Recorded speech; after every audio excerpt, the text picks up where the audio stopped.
Hey, Father Rick here at Ave Maria University. What can I say about the prodigal son story in 2 minutes or less?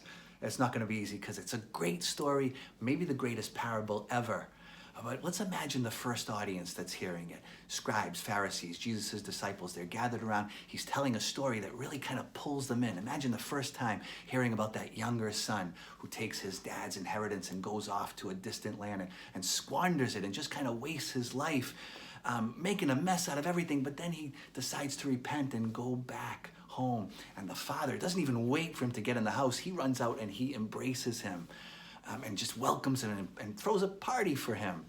Imagine the first audience hearing that, and they're being pulled in, the scribes and the Pharisees, and they're like, yeah, this guy's no good. He went off to a distant land. He blew his father's money.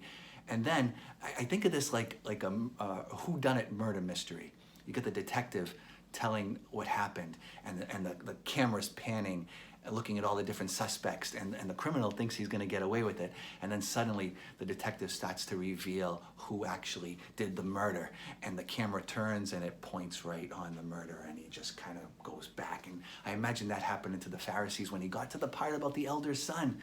The elder son, he's really the problem here. He refuses to be open to the reconciliation of his brother and his father. He doesn't want to welcome him. And it's like the camera turns right on the Pharisees, as it could actually turn on us and say, you have been a part of this parable all along. This is actually a parable about you and the lack of forgiveness and how Jesus wants everyone.